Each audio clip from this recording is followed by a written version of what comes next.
आप देख रहे हैं अल्फा डिफेंस हिंदी में आपका स्वागत है। आप हमें ज्वाइन कर सकते हैं सोशल मीडिया पर, फेसबुक, इंस्टाग्राम, ट्विटर और इंग्लिश व्यूअर्स हमें ज्वाइन कर सकते हैं अल्फा डिफेंस इंग्लिश पर। आइए शुरू करते हैं आज का वीडियो।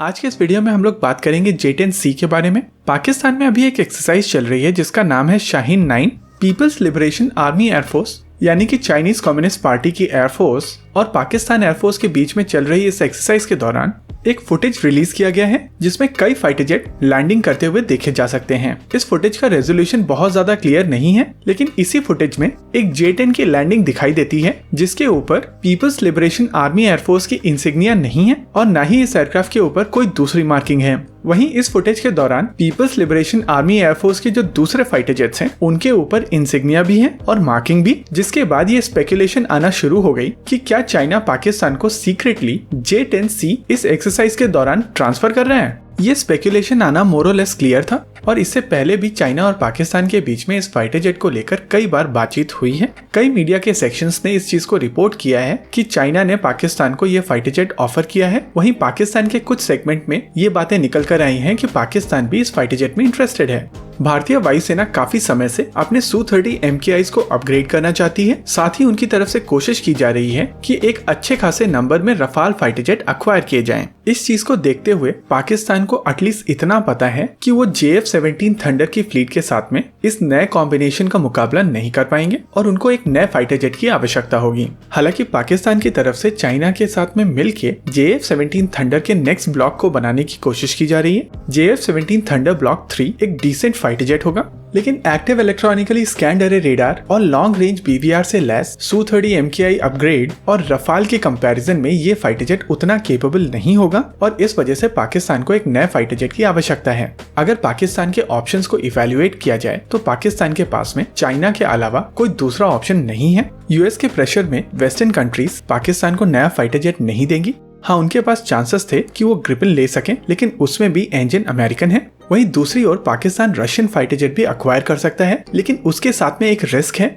भारत का रशिया के ऊपर एक अच्छा खासा लेवर है और एक अच्छी डील के साथ में भारत पाकिस्तान के ऐसे किसी भी अटेम्प्ट को आसानी से न्यूट्रलाइज कर सकता है और इसी वजह से पाकिस्तान के पास में केवल चाइना एक ऑप्शन बचा हुआ है। अगर चाइनीज इन्वेंट्री को देखा जाए तो उस इन्वेंट्री से पाकिस्तान के पास में केवल दो ऑप्शन है, पहला J-10 और दूसरा J-16, जहां J-16 एक ट्विन इंजन फाइटर जेट है जिसका मेंटेनेंस कंपैरेटिवली ज्यादा होगा।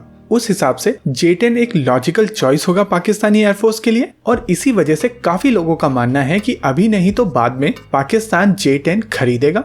अब बात करते हैं इस फुटेज के बारे में। जैसा कि आप इस फुटेज में देख सकते हैं कि जो J-10 इसमें दिखाई दे रहा है उसके ऊपर ना ही इंसिग्निया है और ना ही कोई मार्किंग, तो इस बात के चांसेस हैं कि ये J-10 पाकिस्तानी एयरफोर्स को बाद में सप्लाई किए जाएं और इस एक्सरसाइज का फायदा उठाते हुए पाकिस्तानी एयरफोर्स को इसका डेमोन्स्ट्रेशन दिया जा रहा है। ये एक टिपिकल मार्केटिंग प्रैक्टिस होती है जो वर्ल्ड की सारी कंट्रीज कभी ना कभी यूज करती हैं और इस बात के पूरे चांसेस हैं कि चाइना की तरफ से इस तरीके की कोई कोशिश की गई हो। लेकिन जो दूसरी थ्योरी है वो इस फाइटर जेट के स्टेल्दी होने के ऊपर इशारा करती है। चांसेस हैं कि इस फाइटर जेट के ऊपर लो ऑब्जर्वेबल पेंट के साथ में इंसिग्निया बनाई गई हो और क्योंकि जो वीडियो रिलीज किया गया है उसका रेजोल्यूशन बहुत कम है, इस वजह से चांसेस हैं कि वो इंसिग्निया इस वीडियो में कैप्चर नहीं हुई हो। अभी आप अपनी स्क्रीन पर एक J-16 की फोटोग्राफ देख रहे हैं और इसके ऊपर जो इंसिग्निया बना हुआ है वो एक लो रेजोल्यूशन वीडियो में नहीं दिखाई देगा और चांसेस हैं कि कुछ इसी तरीके की चीज इस J-10 के साथ में हुई हो। वैसे ये सारी की सारी चीजें थ्योरीज हैं और हम लोग केवल स्पेकुलेट कर सकते हैं, लेकिन फिर भी इस चीज के चांसेस बहुत कम हैं कि चाइना पाकिस्तान को एक फाइटर जेट ट्रांसफर कर रहा हो और उसको पब्लिक ना किया जाए।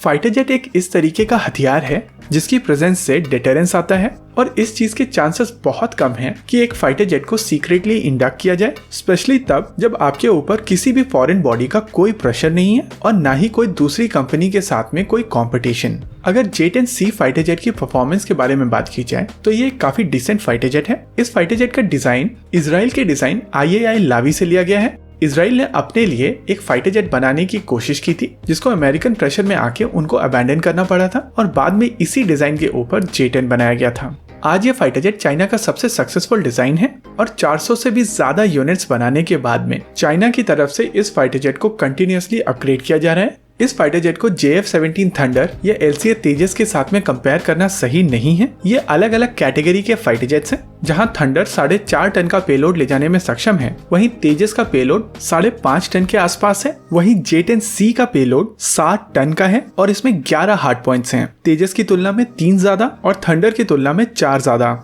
इस फाइटर जेट की इस कैपेबिलिटी के पीछे मॉन्स्टरस रशियन AL-31 इंजन्स हैं जो Su-30 MKI में यूज किए जाते हैं और इसी वजह से इस फाइटर जेट को थंडर और तेजस की कैटेगरी से बाहर रखा जाता है। हालांकि इस फाइटर जेट के इंजन्स के साथ में परेशानी है, जैसे कि सभी रशियन इंजन्स के साथ में होती है, लेकिन एक एक्टिव इलेक्ट्रॉनिकली स्कैन्ड अरे radar, long range beyond visual range missiles, electronic warfare suit और बेस्ट इन क्लास एवियोनिक्स के साथ में ये फाइटर जेट काफी केपेबल फाइटर जेट है। और जैसा कि हम लोगों ने वीडियो में पहले कहा था कि आज नहीं तो कल पाकिस्तान ये फाइटर जेट खरीदेगा, क्योंकि उनके पास ज्यादा ऑप्शंस नहीं है। JF-17 थंडर को चाइनीज एयरफोर्स यूज नहीं करती है और केवल पाकिस्तानी एयरफोर्स के लिए JF-17 थंडर के ऊपर इतना इंटेंसिव अपग्रेड इकोनॉमिकली वायबल नहीं है, स्पेशली तब जब पाकिस्तानी एयरफोर्स इस फाइटर जेट के 300-350 यूनिट्स ना ऑर्डर करे।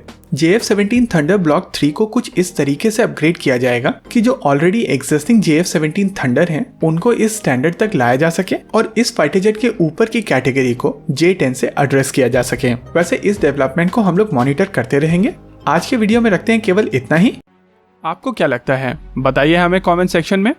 आगे आप कौन सा वीडियो देखना चाहते हैं बताइए हमें कमेंट सेक्शन में। वीडियो को अंत तक देखने के लिए धन्यवाद। अगर आपको वीडियो पसंद आया हो तो आप इसे अपने दोस्तों के साथ जरूर शेयर करें और अगर नहीं पसंद आया तो बताइए हमें कमेंट सेक्शन में आखिर क्यों। देखते रहिए अल्फा डिफेंस। धन्यवाद। जय हिंद।